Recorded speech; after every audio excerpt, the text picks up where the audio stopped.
times has changed greatly from the 30s on. It is a completely different line out of farming because we're all employed in farming, the whole family. Everybody was happy working on a farm that time. They hadn't as much responsibility of keeping hours or anything like that, and they could provide their own social life too, like their storytelling and singing and dancing and playing music. And there didn't seem to be anybody worrying that much about anything. And as long as you're living on a farm, you got something to eat anyhow, and you hadn't much other thing to worry about. There was no big rush for looking for work because there was none in the area, and in a whole town land, the only man that would be getting a weekly wage would have been the postman, and nearly everybody would be working at the same job. If there's anybody behind or needed a bit of support, the local farmers would come to them and see that everybody has their crop in, and the same would happen when it had come out in the harvest time, and it was a very important time of the year, and many a moonlight night the fields would be men and women out stooking oats and taking in hay and saving the crop.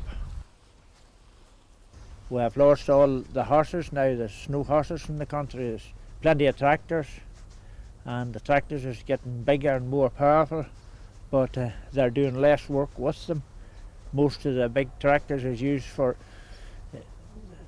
going about the farm and fathering cattle, and they do very little tillage or rotational work with them.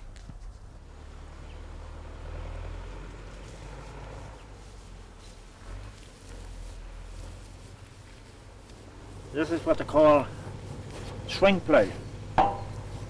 There's no wheels ever on these ploughs, and there's just through craftsmanship that it could be worked. The plough is still the best implement in farming, and will remain that way because it leaves a scour which dries the ground and turns over the sod that there's no other implement other than the plough can do. And the plough will still be a very important piece of equipment in the farming line, although now most of them have 3, 4 and 5 ploughs. It took 2 horses to pull this plough. They would plough about an acre per day, 2 horses, which would be no good in the modern day.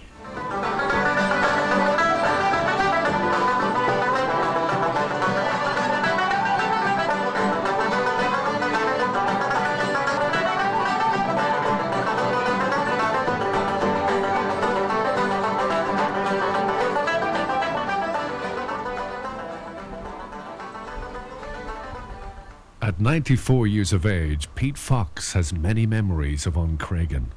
Earning a living in the area was difficult when he was a young man. Often farms couldn't support all the family, and emigration became the preferred option. Pete was brought up on a farm.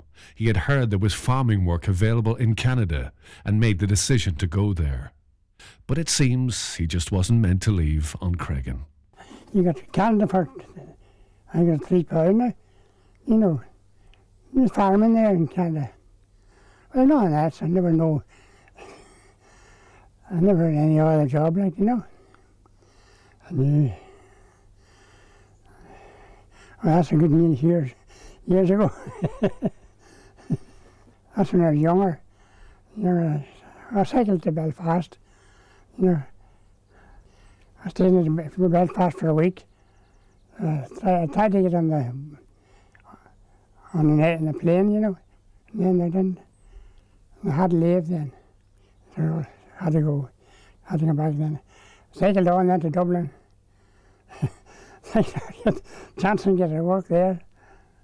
And then after 2 or 3 nights in Dublin, and then the boat was gone. So I went on then to Dunleary, thinking I'd get the boat there. That was just going out to the harbour. I just landed there. That's right. So I had to cycle back home again. The plan to emigrate hadn't worked out, but instead Pete was fortunate enough to get employment as a postman. He was one of the few in the area who received a salary. One time I had in the frost and snow, I had to carry the bike up the lanes. Then all the time, there's much snow, I'd only do the half of the run the day, and then walking, and then do the other half the next day.